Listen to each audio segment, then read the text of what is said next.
sure. It is hot though. That shit hot. Hot today. But today he don't want to take you got a real special guest. For the folks that might not know you, even though you over viral, and did what, 16 million on Facebook, Instagram, you know what I'm saying?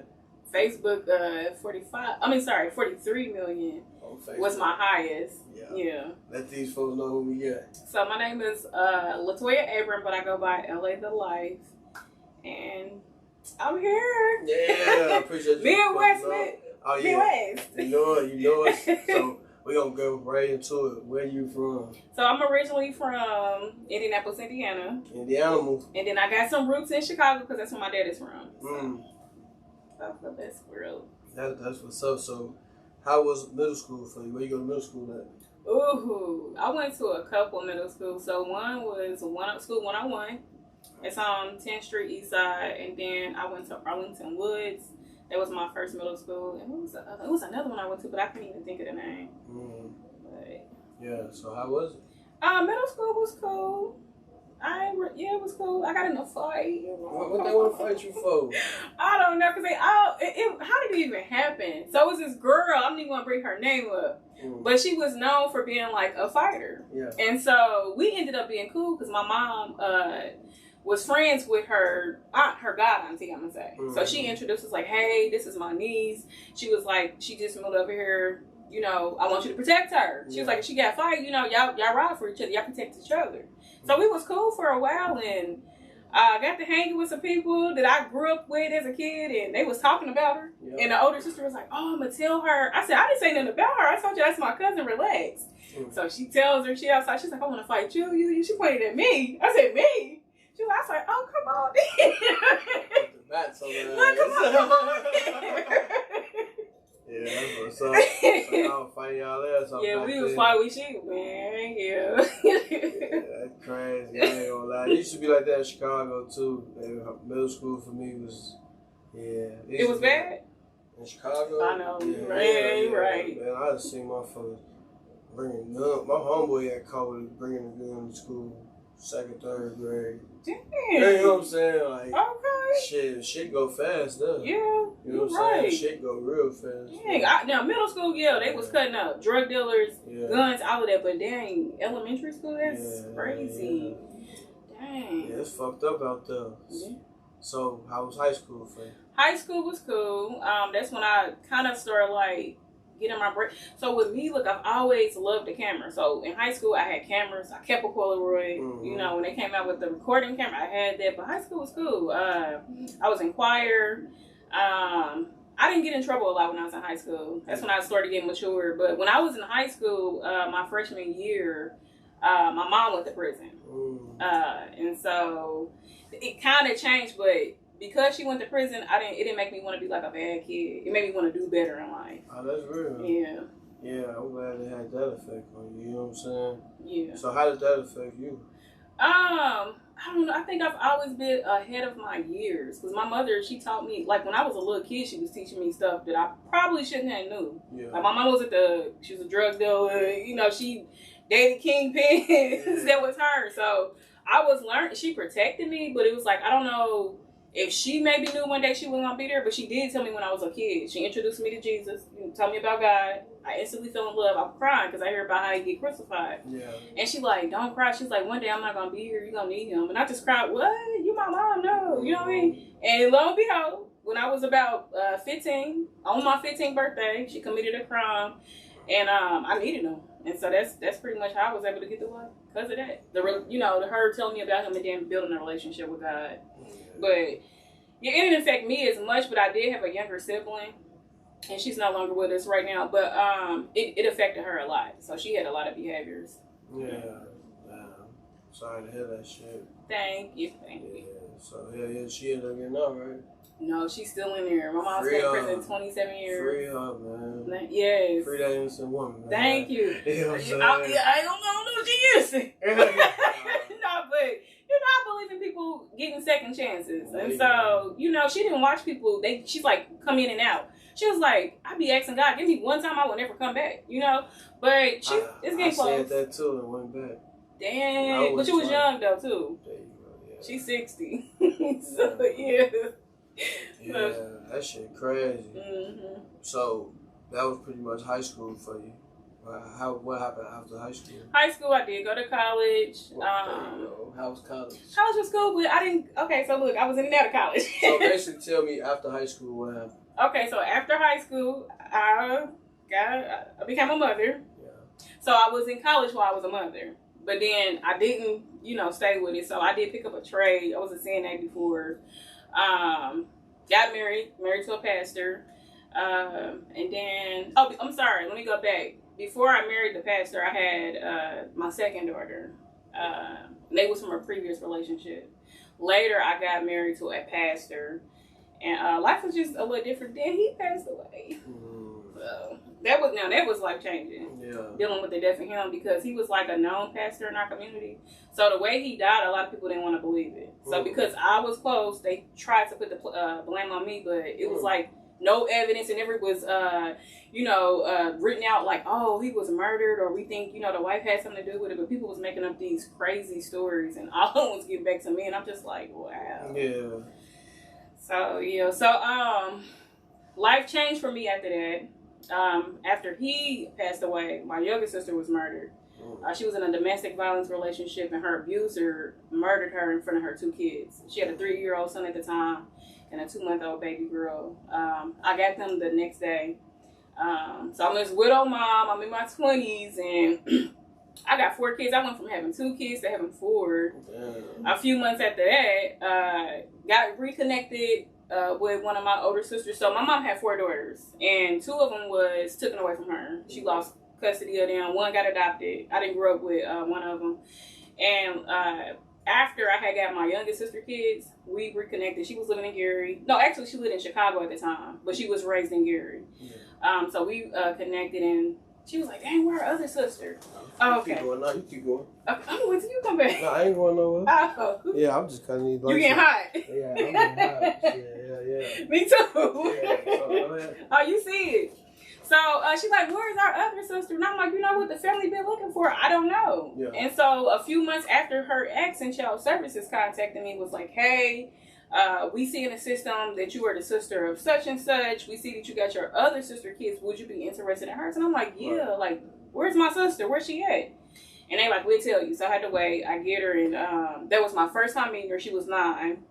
She was confused because the guy that my sister was going with, he raised her thinking that he was her brother, and his mom was her mother, and his grandmother was her. So she was just confused. Damn. So anyway, I get her. I'm pregnant with my 3rd child. So now I done went from having 2, 4, 5. Now I'm about to have 6 kids. I'm still in my 20s. You know what I mean? It's a widow, and so just trying to navigate through life. I didn't know how I was gonna take care of them, but I knew I had God. So I just kept my faith in him, and I had a cousin that moved from my hometown to Atlanta. She was like, hey, cuz, she was like, me and my husband doing good. We got a whole 1-bedroom apartment downstairs. You can come, you can get it. I'm like, nah, I come check it out. I'm like, I come check it out, because I'm independent. Right. So I come check it. I'm like, oh, I love it. At first I was scared, because, the download thing kind of had me scared, because it was real big. And so I'm like, so I come, I'm like, oh, nah, these black people down here living, like, doing good. She living where it's like mansions and stuff, so it inspired me even more, And so a few months later, I got my own place. I did have to wait. So we had a house, but I had to wait because I had to get the kids adopted. Right. So once I got them adopted, we moved here, and our life pretty much just changed. Like once I came. Oh, good. Yeah. Like that shit, man. That's inspiring, because that shit, man, that's a lot to go through. It is. And then, look, so after us being here like 4 years, I did lose my sister's son. He, you just said that. He passed away. It was an accidental suicide. So he had, because he seen his father murder his mother, he dealt with a lot of mental health behavior. So I was constantly taking him to, like, psychiatrists. They playing with his medicine. Having a whole lot of like rambunctious behaviors in school. We go places, he doing it, playing with fire. He was doing that. It started getting bad. You know what I mean? So, he did a stunt, and that stunt was the last time he was ever able to do. So that really affected me. When he passed away, I was in college. And it was my finals. I was my world religion class. This is so crazy. And I remember getting a call. My second oldest daughter was like, "Mommy, I think Jaden is dead." And I'm like, "What?" And so I'm just froze. I'm trying to move. Everybody was like, "You are good." No, I'm not okay. I get home. I'm trying to revise, and I can't do CPR. I used to be a CNA, so I had a certification with, CPR and stuff. I could not. My neighbor was there trying to help him, and it didn't work. So when the paramedics came, they was like, "We think we got to pause." By the time we get to the hospital, they come out, they like, he gone. So that definitely changed my life. But before he passed, I had got into content creating. I did have a videographer. He knew about my story. He was like, "Well, let me put it on YouTube." Yeah. You know what I mean? So he was like, "You young, you out here with these kids. You know what I mean? People need to see this. Like, you doing all this by yourself." And I'm like, "Okay, yeah." So I got into it, and I started networking, started acting. I moved away. When he passed away, I did go and move to Chicago because that's where my dad is from. And he was like, "Let me help." And so, look, I didn't even tell you this. So when I moved to, I'm going to say Illinois, okay? I moved to week 10. You know, oh my God. My family set me up for failure. They was not real.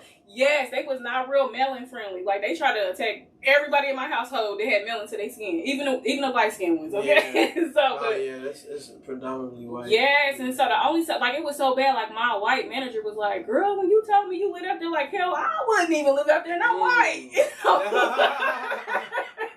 I was like, man. Sure. So, but if I knew about it being like that, I would have moved to the city. Because that's the only time we would ever have fun is when we was in the city. In the city anyway. Yeah, that's where the good food and everything. That's what should be always really cracking. Yeah, exactly. You know and anytime we wanted to have fun, that's where we was at. In the city getting food, or, it's always something going on. Yeah. Somebody having a barbecue or something. Yeah. But we came back, and I really, really, really got into content creating. So I don't know, have you ever heard of Greenlit? ATL? So she's a known actress. Her name is Ernestine Morrison. I don't know if you know Jay Morrison. Okay, well, I gotta do my homework. Okay, so she do skits with Kountry Wayne. She's in his stuff. So before she was doing those skits, she opened up Actors Creator event, and I went to the very first one, and I just continued to go, and so did a lot of networking. Because when you go, like, she had like known actresses there, content creators that were big, and then you got people that are like actresses. Film directors. So I did a lot of collabing with that, and then a couple months after doing it, I didn't tell you this either. I started in a web series called Project Heat Atlanta, or ATL. Yeah. So that's where the acting and stuff started. Then later met Cheating Ass Myron. We did our first, so actually we met, but we didn't do content until like a few months later. They were filming a movie, him and Pancho Velasquez. Pancho was on Be Simone, Are You My Boyfriend? Right. He was Patron. Okay, so he was filming a movie, and I went out. My kids went and just collapsed. So me and Myron did a skit while we was there because they was like, "Look, we here, let's work. I'm like, "Shoot, come on, let's work." So we did some with my kids, and it went viral. It went crazy. So that was actually my first viral video. What you say with who? Cheating Ass Myron. His name is Myron Jules now, but he was known for Cheating Ass Myron. Yeah. He's from Milwaukee. Okay, yeah. So it's a Midwest thing. Yeah, I swear. Yep, I said the same. And then all of us got like a similar background, like Myron and Pancho. We all, like, Myron lost his mom, and then Pancho mom, she was in prison and stuff. So it's like, it was crazy how we all collab. And we still, like, we family today. Yeah, no, it's hard. So, but then after that, I just started doing my own thing, and then my own content, like, started, going viral. Yeah, so what's some of your biggest viral shit that went viral? Okay, so one was, it was so I gotta reshare that. So the first one I would say with him, but then by myself, it was truck driving. I became a truck driver later. So that stuff started going viral. One was like a truck, like parallel parking or whatever. That went, and then I had one just by itself that did 10 million. I was in Texas. I went to the baseball stadium, just letting the wind blow through my hair, and I got 10 million views off of that video. So yeah. And then there's one more that I can, because people started telling me. It's this guy, his name is Big for Nothing. He's on TikTok. He real big, like 6'7" or 6'9", one of them. Yeah. And I did like a remix. And so it went viral, and everybody was like, girl, you know you viral. You know you viral. Yeah, that's how it be. Every time I'm gonna call you, like, it's viral right now. Yeah. Or they'll call me, when we going viral? Right, exactly. Here I go, like, come on, you know I'm with it. So, yeah. So that's it. Also, and what really made me want to do it more too is like, okay, going viral is cool, right? But you want the money side. So once I got monetized, and I was monetized and didn't even realize it, I was in truck driving school. And I kind of pretty much went off of like what I had in my savings or whatever. And something was like, check that business account that you don't never use. You don't never check that. I look in it, I had like $4,000 sitting there. And it said Facebook. And I said, wait a minute, hold on, let me look at this again. What? So then I go into my Facebook page and I see that it came from, I said, oh, I'm making money from this. It's up. Like, it's up. So that was 2022. That's when I started getting checks. And then 2023, 3 months, I had like, I made $32,000. Yes. And I was like, oh yeah, this is it. This from right Facebook. Here from Facebook. Yeah, but then I was monetized on TikTok last year, didn't know, and I was making money from thousands from there too. Damn. Yeah. So I was like, oh. Shout out to Facebook and TikTok. For real. What's their names? Oh, so on TikTok is TheLyfe. Life is spelled without Y, and then Facebook is Toya Abram. Yeah. And then I get paid from Instagram too. For sure. Yeah. Shout out to your Instagram, man. TheLyfe, Toya, or you can put in Latoya Abram and it'll pop up. Yeah, no, that's what's up. Yeah. Your ass be going crazy though. Who else you worked with? So, Jordan Jackson, I can't forget him. Our stuff that went viral too. Okay. And that basically just went viral. He's behind the camera. He's acting like a promoter. So he just got me walking. So all people saying is just like the body, like, hey, I'm a promoter. Yeah. I'm looking for plus size. I said plus size. I turned back around. I seen that. Okay, you seen that? Yeah. So that had went viral when he first posted that or whatever. Yeah. So I worked with Jordan Jackson. Who else? I said Poncho, Myron, Jazz with the one hand. Devin, I can't forget Devin. If I'm forgetting somebody, y'all, this is not intentional. I swear. Hey, everybody always be saying that. Yeah, I swear. Like, I'm not forgetting. V-Wing, because that's my trucker sis. That's the one that got me in the game and put me on the yard to show me how to do the back end. V-Wing, she's a big influencer. She's a truck driver, so her stuff be going crazy too. Yeah, and she do movies and stuff. Yeah. So how you like the truck driver shit? You like it? Woo! In the beginning I did, but now I'm about to go back to school. I'm going to college. I can't see myself. It's too much for you right now. It is. I would say more so like over the road. That's definitely not for me because you don't have control of your time. You know, you out there on the road, and then a lot of these big companies, they don't want to pay you what you're worth.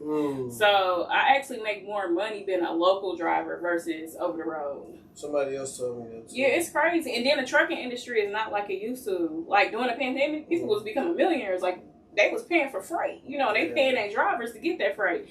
Now it's like it's cutthroat. So nope. Yeah, I like that shit crazy. Yeah. So what you working on? What's coming next? So I'm still continuing to do content. I just moved back to Atlanta from Dallas, Texas. So I'm ready to get back out there. I forgot too. I was in BMF. I was an extra in BMF. The season finale for season 2. So I'm looking to do more stuff like that. But I want to actually have like main roles. Yeah. Oh, your own show, you lit. Yeah, thank you. Yeah, definitely that too. And I do want to get in comedy. I want to get on the stage and tell some jokes. You do? I do, I swear. Tell me a joke right now. Oh, shit. Let's see, I put your ass on the spot. You put me on the spot, you call me out. You never know who's watching. That's true. Okay, so if I did comedy, I think I would talk about me being a single parent raising badass kids, and it kind of makes me think of like Bernie Mac, right? And I literally lived his life. I had some badass kids. I had that little niece that was like, you know, with milk and cookies and shit, you know? So I probably would like talk about my kids. I don't know. You put me on the spot. That's a good one though. Shit, you quick on your toes because I wouldn't have knew how to answer that. You know what I'm saying? That was just a random. Yeah. How do you feel about comedy? I love comedy. That's what makes me do content. Okay. Like that's where I think because I'm naturally goofy. Like just naturally, I can't help it. So I love comedy. That's real. It's like and it's therapeutic. I love comedy too. But my content, it was like, see, I think I found like the niche to it. Like, see, all my friends that's like comedians, like Devin and all them and shit. These comedians always tell me I'm funny as hell, but I'm funny in my own way. Okay, so you don't think you can do it on camera or stage? But if you see how my videos be, my questions, they funny, but in my own way. Right. You a comedian. So, but I'm not though. I'm a content creator. You that too. Yeah. So no, but I did just do a skit with Future. What? That's dope. You know, Future to be with Reggie. Okay. And then that was the first skit I actually had a role in. Okay, I'm gonna have to see that. It was funny. It was viral, I'm sure it is. I definitely got to see that. I definitely got to see that. So is there anybody out there that you want to work with? Tyler Perry. Now, I didn't mention, I had a video. I went to the front of his studios. And just like to have the experience of that video went viral itself a couple years ago. I posted it or whatever, but I definitely want to work with him. And you know how some people like, oh, I would just want to meet him. Nah, I ain't trying to be on no groupie stuff. Like, I'm trying to collab. I'm trying to work. Yeah, I'm trying to make some money, you know? It's a couple girls that I interviewed, and they worked with Tyler Perry already. So I could put you in contact with them. What? Don't do. Look, it's on camera, y'all. I'm saying that. Yeah, it's on my Instagram page. Okay. Don't you know, like, the interview clips? Oh, okay. From that phone. Okay, so I'm gonna have to definitely. It's on your main page though on Instagram. Okay. Yeah, but I will send you their Instagram pages. Okay. And so you just talk. One of them be doing like a casting call all the time. Oh. And the other one, shout out to them too. And they don't get me wrong. Yeah, Majin Buu. She worked with Tyler Perry and Stacy. Shout out to y'all because y'all came here and told us. So yeah. That is dope. Y'all, she viral. Shout out to y'all. She viral. Y'all fuck with her. Y'all can definitely do something. You know what I'm saying? Thank you, I appreciate it. Yeah, so I know you busy, I know you working on stuff. I feel like we covered enough. You know what I'm saying? I feel like you gave some fun facts people ain't know about you, you know what I'm saying? And shit, I think we came with something viral, so thank you for coming. Thank you for having me, I appreciate it, I do. Yeah, oh, before I let you get up out of here, close out with a positive message to the females. You know what I'm saying? You might just influence them with your story, right? Or it might be some females out there that like went through what you went through. Give them a positive message. The positive message is always put God first, okay? Without God, we are nothing. That is just my personal belief. And also, if you are wanting to become a content creator and you want to do it, but then you have people saying, no, you shouldn't do it. When they tell you no, know that you should do it, okay? Because it's going to turn into, because I had so many people saying, why are you doing it? Why you doing this? I done lost friendships over it. Okay, do it, because it's going to bring you somewhere. It's going to take you somewhere. And also make sure you are around people doing whatever it is that you're doing, because they're going to understand what you're doing. So that's the message. There you go. So thank you for coming. You're welcome. Thank you for having me. That's it. All right. Peace. Yeah. Like that? Yeah. That was great, right? Yep. Yeah. I hope